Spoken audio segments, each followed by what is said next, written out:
北约峰会邀请日韩澳新参加，却没有请印度。莫迪政府这次真的玩脱把了。观众朋友、网友朋友，大家好，我是付前少。在俄乌冲突持续的背景下，刚刚结束的北约峰会，除了北约的成员国之外，邀请的亚太地区的国家还包括日本、韩国、澳大利亚和新西兰。他们的身份是扩大峰会的合作伙伴国。北约首次把中国列为系统性挑战，邀请韩日参加，暴露了强烈的遏制中国的战略意图。但是印度人发现不大对劲儿，这次北约峰会没有邀请美日印澳四方机制的成员国印度。难道印度不是西方国家遏制中国最需要拉拢的力量吗？需要注意的是，刚刚结束的G7峰会邀请了莫迪，说明西方对拉拢印度还是非常看重的。但是北约峰会为何不邀请印度参加呢？这就说明印度对北约军事集团来说仍然是个异类。具体原因与印度的身份有关，也与莫迪政府在俄罗斯与西方之间左右横跳有关。首先，本次北约峰会的主题是针对俄罗斯的，受邀的几乎全都是配合西方国家制裁俄罗斯的。在这方面，印度显得不伦不类。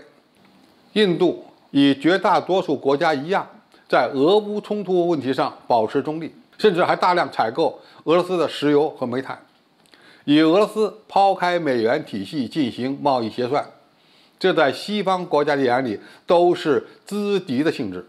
第二，莫迪政府可能有意拉开与北约的距离。从印度的角度来看，参加非军事集团性质的G7峰会可以提升其国际影响力，拉近与西方强国的关系。但是参与北约峰会就与印度所坚持的不结盟政策相违背了，而且呢，也不大符合印度追求独立自主大国际的外交战略。第三，与中国敌对仍然不是北约国家的主要任务，印度的地位并不重要。换个角度来看，该国主要是被西方定位为制衡中国的影响力。北约把中国列为系统性的挑战，但是这些国家在看待中国的问题上也是矛盾重重。所以，如果让印度参加北约峰会，将会进一步拉升针对中国的战略意图，这是很多北约国家所不愿意看到的。俄乌冲突的直接后果是让北约满血复活，而且开始把触角伸向亚洲。对于美国来说，现在最重要的是实现北约快速反应部队扩军30万的计划，对俄罗斯的常规军队形成压倒性的优势，还能够逼迫欧洲国家把军费占 GDP 的比例提升到2%以上，以减少美国在欧洲的军费开支。基于这一主要战略目标，北约此次高峰会谈邀请的几乎都是与美国有军事同盟或情报合作关系的国家，而印度偏偏不在这个范围内。另外，为了做到有利于美国的战略环境，北约的战略文件已经开始关注中国。这对美国来说，这是其计划的第一步。毕竟还有很多欧洲国家对中国的态度无法统一。美国可能也没有指望北约马上就可以变成真正的反华军事集团。西方已经出现了对俄乌冲突疲劳的现象，考虑放弃对乌克兰的支持，甚至出现了尽快结束冲突，让乌克兰割地求和、签城下之盟的声音。